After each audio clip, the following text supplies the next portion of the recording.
It is the Lance Wallnau Show. I want to talk immediately about the Trump train is now on track to bring America back in ways that we had not even anticipated. You know, this man sits down and looks at the United States, looks at the world in a way I can't imagine J.D. Vance stepping into those shoes and saying, "We want Greenland.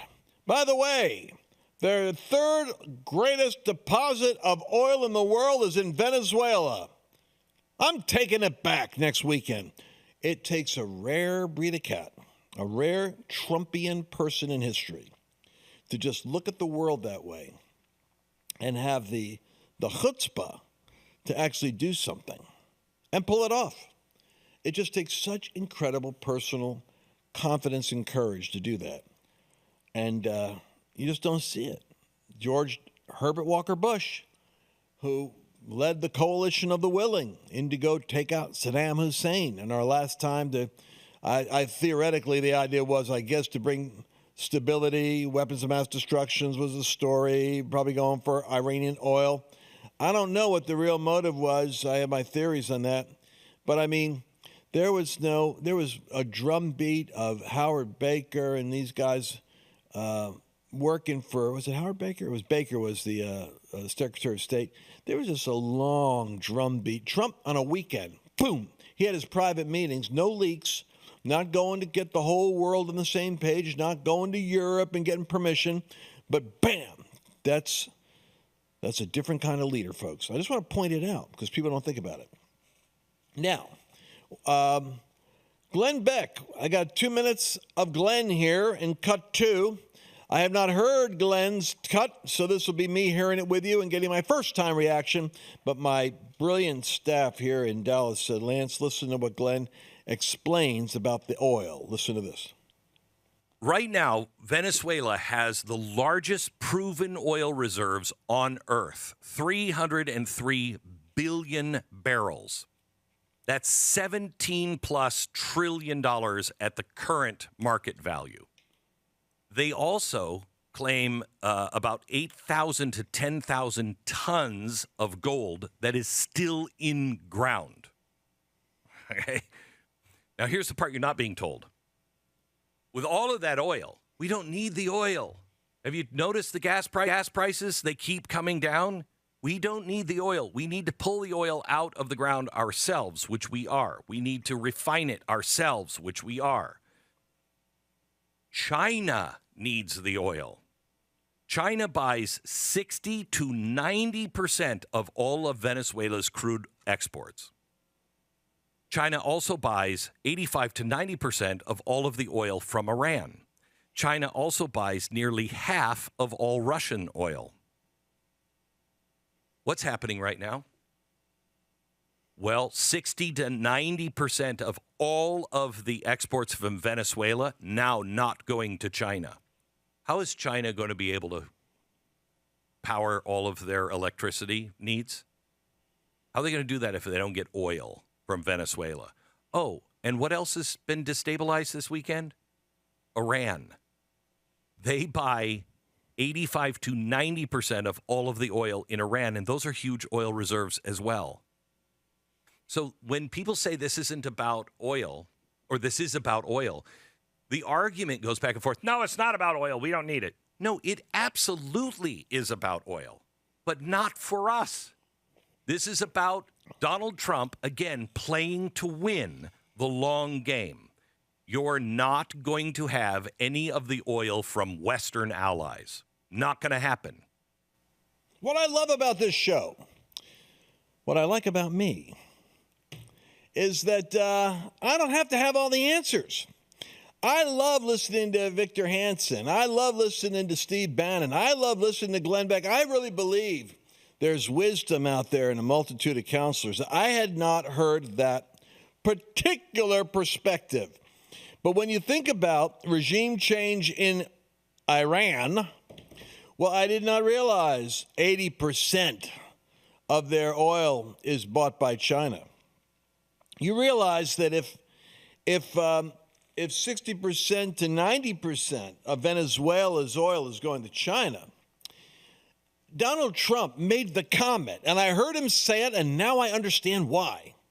He said, and of course, the oil, which American ingenuity and America work and American investment helped to cultivate there in Venezuela. We helped to bring it out of the ground. We set up those refineries or those drilling stations, et cetera.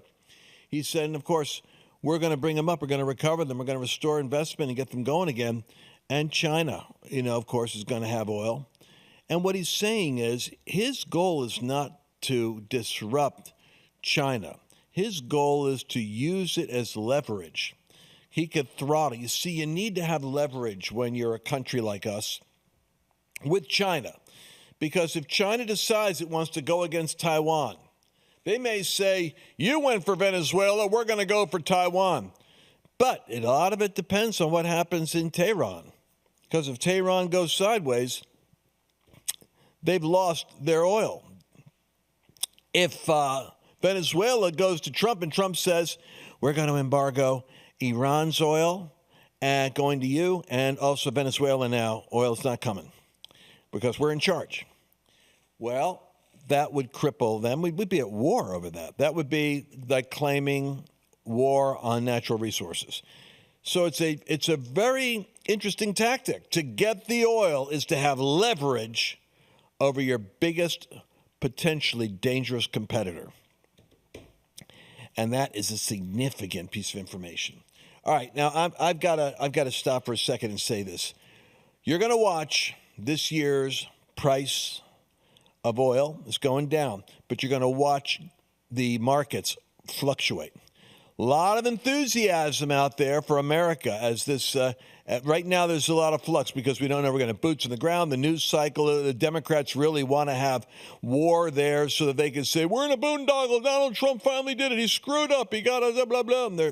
And the news will go that way because the news wants a story that makes Trump look like he finally stepped in and stepped on the rake. But this is actually a brilliant move. And it's going to work out. My prayers are that Marco Rubio doesn't end up getting hurt, because I think the strategy of the regime down there, Maduro regime, is to create a boots on the ground catastrophe for the United States by showing resistance, armed resistance, to make it look like America's getting sucked into, because our MAGA base are suckers. Our MAGA base and our Christians are suckers for that narrative. So if I was the devil, I'd say, oh, Trump's getting you into a conflict in foreign soil. Because we think that if we just pull in and just focus on us, everything will be fine. No, it won't. They will choke you from the outside in like an anaconda. Russia, China, and Iran, like principalities, will wrap their coils, as they were doing with Venezuela.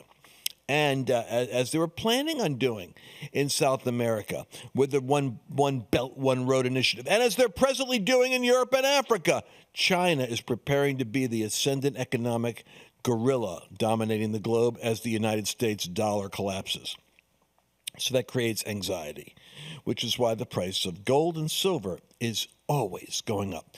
I'm telling you, don't let the price of gold right now scare you. It's just going up. If it's $4,700 an ounce and you've got $47,000 in an IRA, I'd roll that IRA over and get yourself 10 ounces of gold, because it's just going to keep on going up and up and up and up and up. Silver's gone up like 400% since 2019.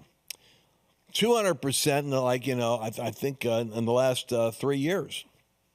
My reason for saying this is I called up my financial guys. I mean, I'm supposed to be retired. I could have retired 5 years ago. I do what I do for you because I love it. I love traveling. I love preaching. I love going to the Middle East, going to other nations, and I love being able to broadcast the truth, because prophetically, I'm burdened that we actually know what's going on so we can pray and act accordingly. I worry about the prayer. I don't really think we're a praying people. I could tell by the way people talk. You know, when you're praying for somebody, you don't talk smack about them. You have a little bit more caution because you're praying for them, not against them. And so when I hear people all critical of Pam Bondi this and Rubio that and Donald Trump this, I know they're Christians running at the mouth. Little text threads, sitting there in the bleachers, eating their popcorn, like, the Sunday morning quarterback. You couldn't take one shot out there on the field. You'd be stunned. These guys are getting hit every day. And you're sitting there critiquing. When am I going to see some arrests? A little less Venezuela, a little bit more perp walk of Obama. And it's so shallow. It's so petty and vindictive that I don't know how those prayers could ever be answered if they were turned around. That person sounds like they're out of whack. And I'm not joking, folks. I'm telling you. But I mentioned the silver and gold because if you go to lancewallnau.com/gold right now, you can get up to $20,000 in precious metals for free. Up to $20,000. It's like I don't know, what do you want to call it? The California Gold Rush. And trust me, the silver's where you go now. It's $75. It was $20. Then it's up to $50. Then it's up at $75 or something for an ounce. You can afford it. People write to me, and I'm not trying to put you down. I don't think it would be here. It's mostly on my little Facebook feed. I get this.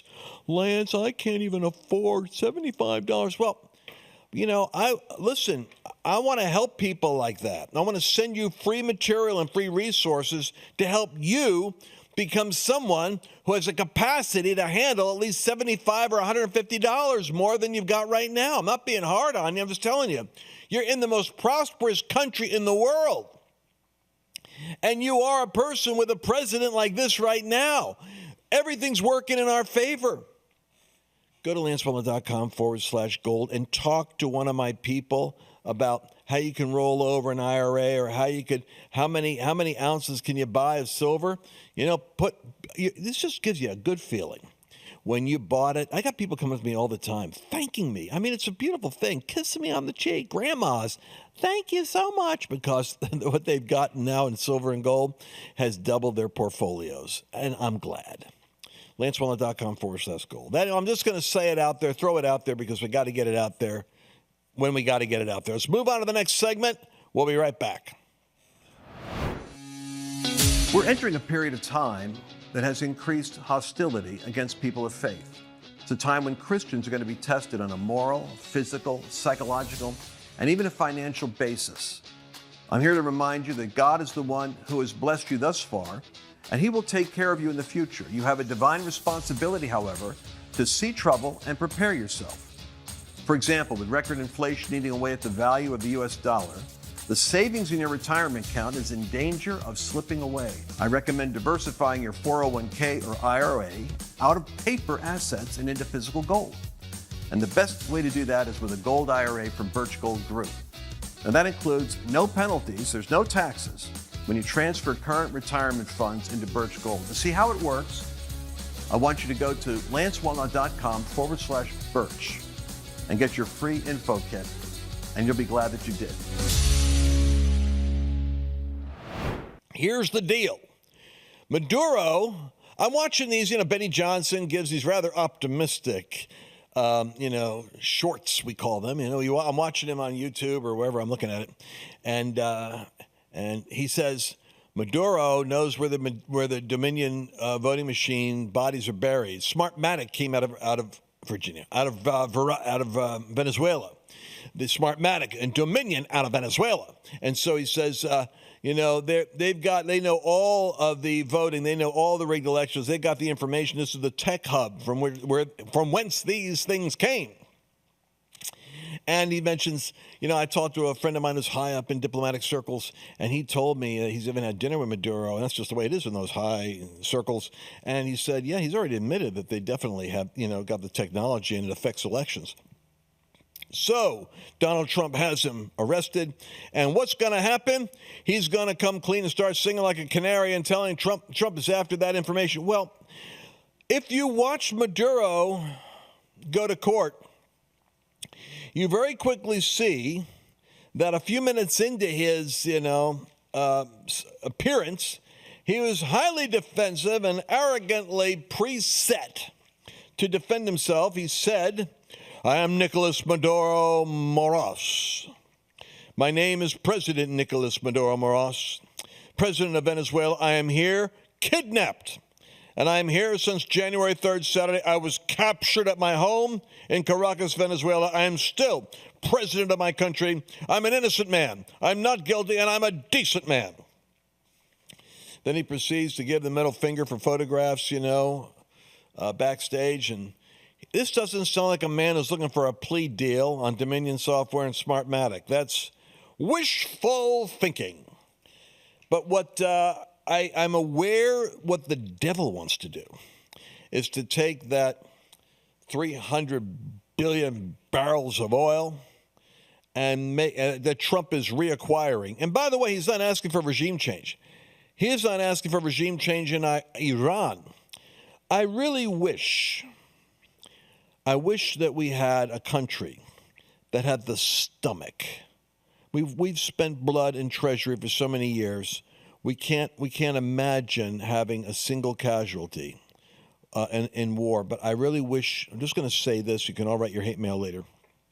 I wish we had the stomach for being able to use this window of time to take the Iranian regime on in military ways with certain special forces and certain underground funding and movement with the insertion over there of an insurgency, because we have to clip, according to Eric Prince, who was pushed back on Steve Bannon yesterday, said in Tehran, all that they need is a little pushback. The people themselves, the churches, the people, they don't have the ability to cut back 15-20% of the Quds forces or the Revolutionary Guard forces. But if you could just push them back 10-15%, it will collapse like a house of cards. That's all it's going to take. In Venezuela, 7 million people left. The cream of the crop, the most patriot, capable leaders took off. So what they got left are just the poor, banding together on streets, banging pots and pans. They don't have the ability to push back on a house of cards. All that it takes is American resolve. A couple of missiles dropped in on the mafia corrupt defense minister that they've got. These guys, they have rap sheets. They already got bounties on them of $20 million. This is like The Sopranos. The woman who's the VP is the daughter of Tony Soprano. I mean, the whole thing is a mafia house over there, a cocaine house. You understand it? So maybe, boom, do a couple of, send a message, send the memo that you're going to have a shift over here on U.S. terms, or we're starting to take some of you guys out. But it's the American press. And Senator Chris Murphy will come out of his useless office doing nothing in order to warn us all that the dictator is on the loose. I don't even want to do it, but I got to do it. It's like Bannon's cold opens. They're painful, but I got to see it. Play video cut 1. Venezuela is not a security threat to the United States. They're not threatening to invade us. There is no terrorist group like Al-Qaeda operating there that has plans to attack the United States. To the extent that you care about the drug trade, yes, they produce drugs, but those drugs go to Europe. Fentanyl is the drug that's killing Americans. That's not coming from Venezuela. Venezuela produced states. This seems to be mostly about oil and natural resources. Donald Trump's entire foreign policy is corrupt. Russia, the Middle East, and now Venezuela is all about making money for his friends. And Wall Street, the oil industry, they can make a lot of money off of Venezuela if they run it.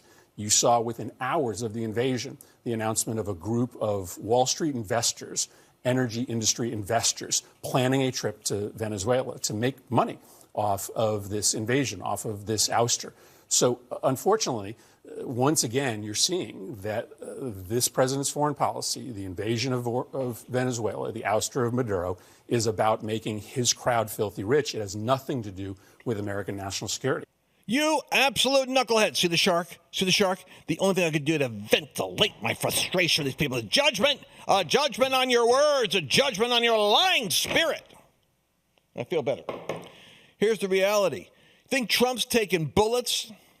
Do you think he's risking bankruptcy and imprisonment to make a couple of ne'er-do-well recent friends that are rich people show up in Washington so he can make them money? You think that's it, you knucklehead? He's making America rich. He's raising the GDP, the productivity. He's dropping the energy prices, making homes more affordable, making the industries more profitable so that the United States can have strength, so that America can be able to be an economic titan and your family is safer. And he's putting the chokehold on China's aggression, which will rise up and bury us.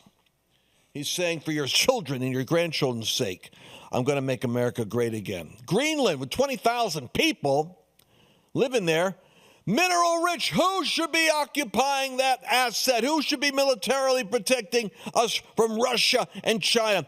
The United States should be there, cultivating and curating the resources, prospering the people, and maintaining. If we're staying on the track we are right now, a Judeo-Christian decency in the decadent, self-destructive West. We're holding back, like Samson's hands on the pillars.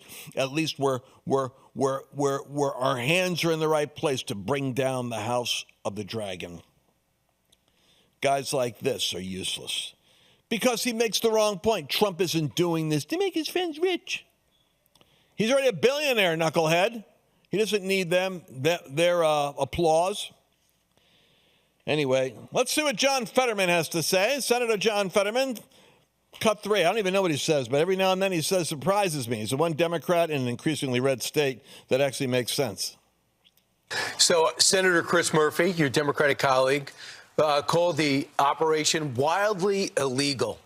America doesn't want this war. Nobody asked for this. And I think the most important conversation to have is Venezuela is not a security threat to the United States. They're not threatening to invade us. Do you want to take this on? I respect my friend in Connecticut, but we have different views on this and perhaps other views as well. I just said this on my social media that, remind everybody that America is a force of good, order, and democracy, and we are promoting these kinds of values. We are the good guys. Let's pretend that now we are acting in a way. Now, remember, we all Democrats years ago wanted to eliminate him, and why have a bounty of $25 million if we didn't want him gone? Why would you do these things if you weren't willing to actually do something other than harsh language? Do you hear that? Now, listen, he didn't say this. I wish Donald Trump would say this. I wish my El Presidente was just a little bit, at times, less competitive. Here's what he needs to say. Hey, I didn't put $25 million bounty on Maduro. Biden did. You Democrats said he's so guilty of narco trafficking that we want to put a $25 million bounty on his head. And no, Donald Trump doesn't get the money. What do people say, does Trump get the bounty? My producer. No, he doesn't get them. That's the last thing he's going to do now is say, can I collect it? Because it's actually going to go to Pete Hegseth and Rubio. So, no, but the bounty, so why? The point is Biden put it out. Now, what somebody said, it was Eric Prince said yesterday, what's interesting is poor Marco, pray for brother Marco. I mean, the guy is running 4 different divisions of government right now. And now on top of that, Trump turns over Venezuela to him. This is a real problem because they got no government to work with. Like I said, Tony Soprano's daughter's running the country. She doesn't want to cooperate. They want to see what happens with Maduro first. And poor Marco, I'm afraid I don't want to see him hurt because he's such a great guy. But he is in an impossible situation. Pray for Marco Rubio. We'll be right back. Did you enjoy this latest episode? Please remember to share it with your friends, because the more knowledge you have, the better equipped you are to navigate the world